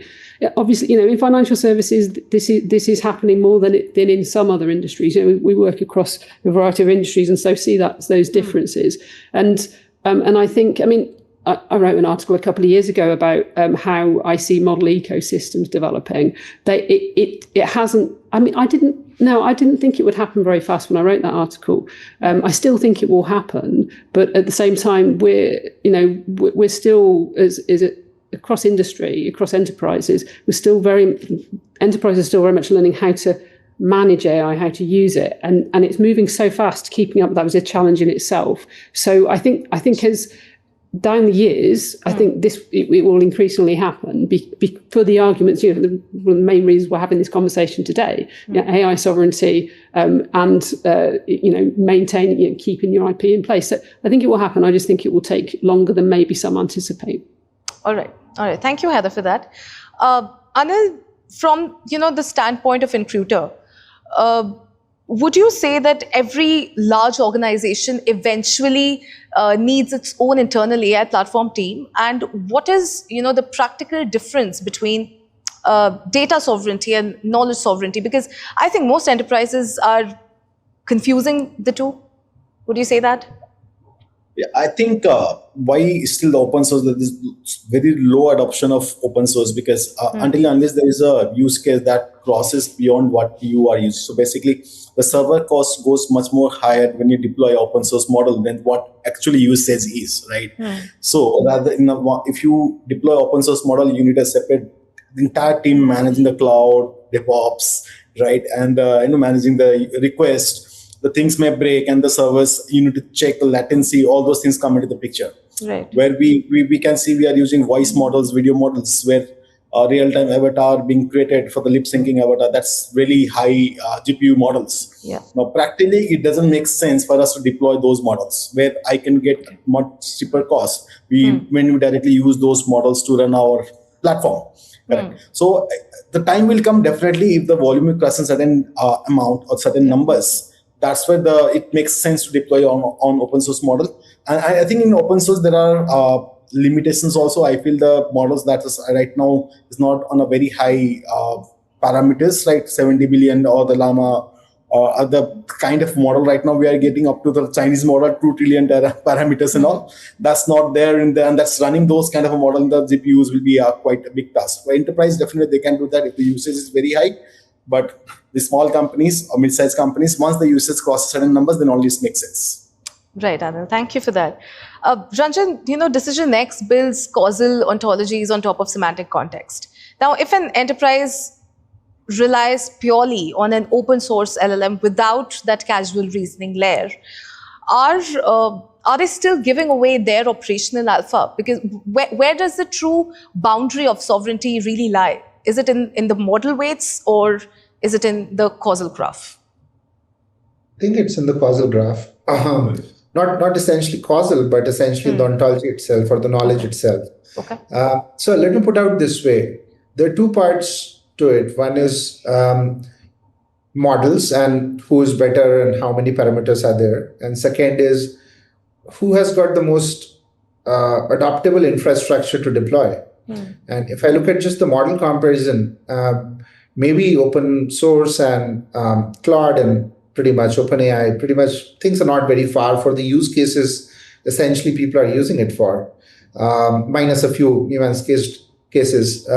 But I think from an infrastructure standpoint, there are some of them which are really good. Like Claude is really deep in terms of their MCPs and all the infrastructure that they built. In fact, when Claude started pulling in those MCPs in the infrastructure to deploy it at pace, that's when they are able to overtake OpenAI in terms of enterprise deployment. So I feel that the delta is really, from adoption standpoint of open source, is how quickly I can go about as an enterprise building the infrastructure required to really deploy that meaningfully, where there's a trade-off of speed, value, leverage, and control.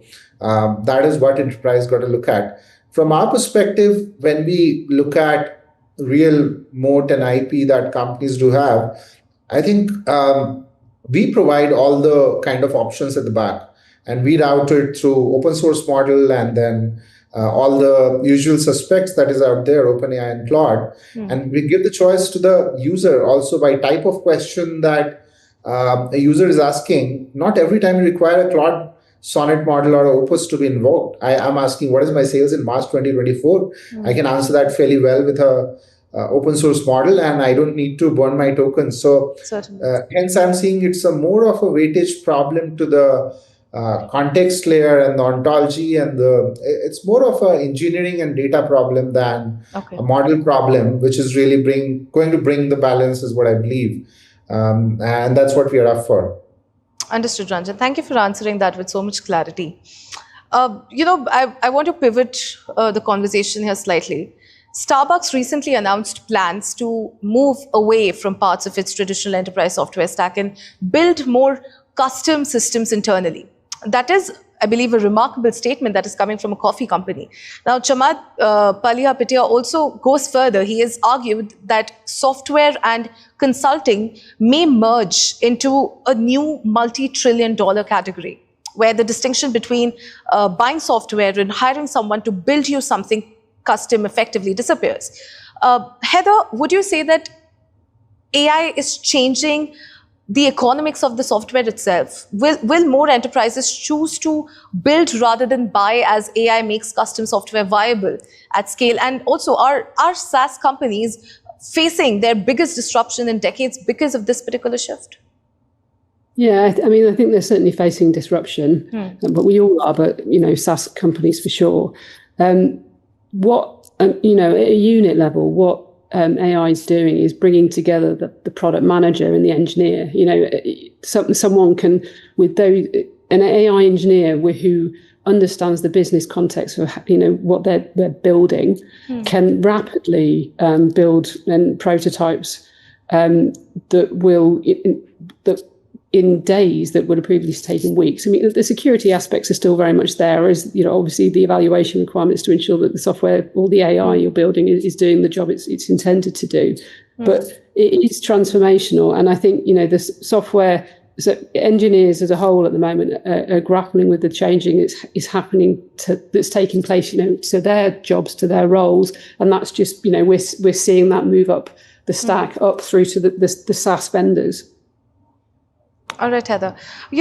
The SaaS argument is one that I believe doesn't get enough airtime, right? Anil, Incruiter is effectively on the platform side of this, right? What does an AI native enterprise operating system actually look like for hiring? Because Incruiter is arguably building something that is closer to that than a traditional SaaS product. If Chamath is right that software and consulting merge, does Incruiter become more valuable, or would it become disrupted? Yeah, I think rightly said. Initially, I think when the AI came into the picture, the product deployment, development, build, release was very fast. The vibe coding tools, go to Replit, Laravel, and you will be able to release a product within 24 hours. So, but what companies realized, it's not about building the product, right? It's also where the AI was lacking, was not giving the enterprise level of the product deployment, and there was a lot of issues with the architectures. It was not reliable. The product entirely developed using the help of AI. What we were also a SaaS platform. Initially, the last 2 years, there is a lot of saying that SaaS is dead, SaaS is dead. So now what is happening? The entire SaaS products being converted into agentic products. So I'll give a live example. We have interview scheduling software, which was a SaaS product. Now we develop that into the agentic based product. So voice based agent that can schedule the interview, that in the software product that schedules the interview. Right. So slowly SaaS products is being converted into the agentic AI product. Okay. SaaS is not dead, it's being reinvented with the help of AI, I would say. Enterprise, yes. A lot of companies, when they come to us, when they see the product, they think that they can build it internally. A lot of companies are doing that. And there are a lot of challenges, again, being faced. It's not just about building the product. It's also about maintaining, the way the AI model is changing every single day. It's maintaining and releasing the new model and developing continuously. I know upgrading the model is a challenge for the companies. So that's what we have seen. And after 6 months, they come back and say that we tried building internally, but we could not sustain for very long because the AI model was changing so fast. Things were changing so fast. It was a full-time job for some of the engineers to keep on doing these things, right? So those kind of things, conversations are there going on. A lot of companies build, a lot of companies buy, and then later on they realize, yes, it's not our main core business. Let's buy and use the product. All right, Anil. Ranjan, you have argued that governance and auditability are not afterthoughts. If software is merging with consulting and enterprises are starting to build their own causal ontologies, does the traditional SaaS dashboard die? And if it does, what replaces it? Sure. So I think an interesting problem. I think fundamentally the ask of the enterprise was very clear always. I want an outcome. Right? You talk to a CXO and essentially he's saying that, show me an outcome. Now, the problem was there was limitation of the software to reach to a certain point from where it was handheld by consulting, right? So, for example, there are only two kinds of SaaS tools that ever existed. One is tools which provide analytics. Second is tools that does bunch of actions. Classic example being you have tools that provide there has been analytics platforms, and then there has been tools which are automation bunch of things, right? So between these two, if you look at the lens, essentially there's a marketing analytics, there is sales analytics, there is a finance analytics and different kind of analytics, and then there is a consultant, be external or internal, who's stitching together all of this context to reach to the certain outcome, which was the final point of what really a decision making looks like or an action looks like. Now, earlier software was leaving it at the point of analytics. It was never reaching to the point of decision or an action. Now, thankfully, with AI advent, what has really happened is, for the first time, softwares really do have opportunity to reach all the way till the final point, and hence there is a larger potential of the lines getting blurred between what is consulting and what is decision intelligence. For example, was never a software play. It was analytics was the software, and consulting actually brought it from analytics to decision by bringing together 20 of those dashboards together. So I believe there is a common ontology or common intelligence layer that's going to be there in the company. One where there's not different marketing analytics and sales analytics and finance analytics. Essentially, that's going to be one common intelligence layer that talks to each other. And essentially on top of that, the use case will get created. So yeah, I believe that SaaS is going to have a very hard time. Fundamentally, the way they have been built, also the maneuvers that has happened, and I have built SaaS company, I understand the maneuver that is happening is everyone who was building SaaS is now saying agentic. And primarily the challenge with that is what I was doing now, I'm doing more and faster. It is not doing intelligently, right? So then you are falling fast in the same trap. And companies are clearly seeing that ROI gap, that if I have 3 analytics stack and 4 agentic automation platform, that's 7x cost than having one core intelligence which talks to each other. And that's what ontology is about. And then beyond that is just a workflow. So I believe consulting plus software will proportionally grow. I believe the value of consulting will be a lot more around judgment than building workflows. I believe that intelligence is going to be horizontal, and software for the first time has a real potential of reaching the last mile of action and decisions. Right, Ranjan, certainly. History gives us a pattern here. Cloud companies accumulated infrastructure, internet companies accumulated attention, social networks accumulated data, right? Each became a form of monopoly through accumulation of a resource that compounded over time. Now, the AI era may accumulate something else entirely, that is learning. Now, the organizational intelligence generated through using AI at scale, the accumulated workflows, the refined reasoning traces, the corrected outputs. Now, if a handful of companies accumulate the world's organizational intelligence, the competitive consequence could be unlike anything the economy has seen. Heather, my question is to you here. What does an AI monopoly actually look like? And could a handful of firms accumulate the world's organizational intelligence in the same way that Google accumulated search data or Facebook accumulated social graphs? Does AI naturally centralize power? I mean, that could happen. And the trend at the moment, you could suggest it may happen, given that, that there's a small number of large companies who are really responsible for developing the foundation models that are most widely used, certainly in the Western world. It's true across the world.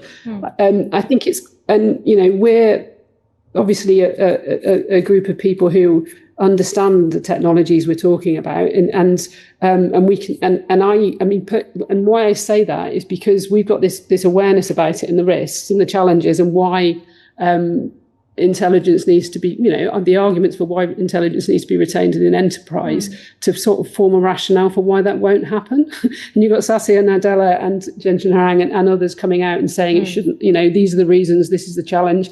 Palantir's business model, what Ranjan's been talking about today has been, the power of ontologies to control an enterprise's intelligence is coming to the fore right now, because they are essentially deterministic, which means you can keep them in control much more than you can foundation models. So wisely using a core ontology with foundation models and other forms of machine learning is the trend of the way forward. And for enterprises to recognize that and to start building accordingly will, I think, help us to avoid the situation that you just described. It could happen. I don't think it will, but at the moment, I wouldn't. Well, no, I would probably still bet against it. Okay. All right, Heather. Thank you for that. Anil, Incruiter has conducted over 2 lakh human-led interviews and is now conducting AI interviews at scale, right, across 600 plus enterprises. Now, that is a significant accumulation of hiring intelligence. Who ultimately captures the value created by artificial intelligence? Is it the enterprises that use it? Is it the platforms that run it? Or would you say it's the models that learn from it? See, as per the deployment, what we have, how we use a LLM, we say to the client that the AI is not being trained with the data, what you provide, the interviews, how it's being conducted. But as you know, there is a trust, right? What we have been discussing since the beginning. Yeah. We don't know whether AI is being trained. If the LLMs are being used to train the model, that's not, they're saying that they're not being used. So I think the final, when we see for any client, right, when they conduct certain number of interviews, definitely there's a lot of analytics that we derive for the hiring process. What is happening? What is going in the market? How the candidates are responding? What kind of challenges clients are facing?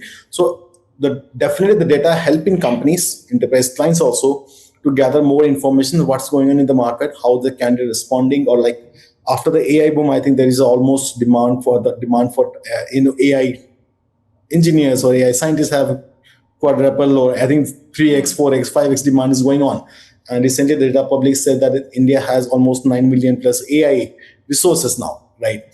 So the demand is there. That gives a lot of insight also what is happening in the market, what kind of the data coming to the clients, what kind of hiring going on, what sort of questions being asked, how the response of the candidate is going to the AI.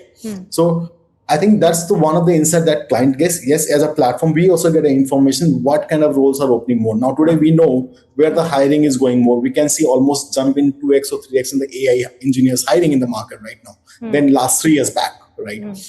And now companies don't look for front-end developer, back-end developer. They look for vibe coders or full-stack developers, I would say. They can code fast and be, they say that we are not into AI full-stack engineer, they say. So it's basically somebody who vibe code plus do the entire front-end, back-end code and release the product faster. So things are changing, and a lot of intelligence we are also getting, companies also getting on the hiring process. And might be the LLMs also might be receiving some kind of information coming to that. Okay. All right, Anil. Ranjan, let's take this all the way down to the individual level here. You are planning a decision signature product to model the individual decision-making styles of enterprise leaders. If an AI system can emulate a CEO's strategic reasoning, who really owns that CEO's digital intuition if they leave the company? Does the monopoly of the learning extend to the individual level? Would you say that? Not really. So I think that's where I think you got to keep your decision infrastructure as part of your organizational intelligence suite, and not really as part of where model gets benefited out of it.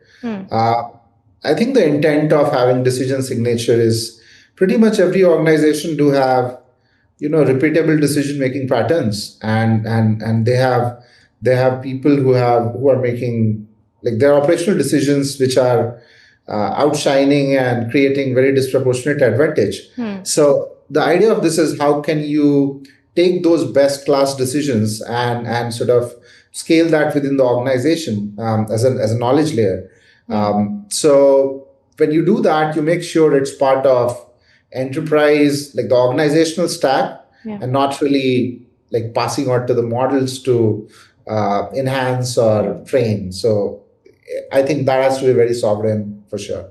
All right, Ranjan, thank you for that. In the interest of time, I want to wrap this segment, but before I let the three of you go, I have one final question for each of you. Heather, my question to you is, 5 years from now, will we remember Nadella's reverse information paradox, or just another thoughtful essay, or as the moment the industry realized that, the most valuable asset in AI was never the model itself, but the learning and the context, the trust and the operational intelligence generated from using it? I think in 5 years' time, industry widely will have realised it. It's a good call, and from Satya Nadella, and I like to think, he's a very influential figure, and it should play a significant part of it. I hope so, really. Okay, all right.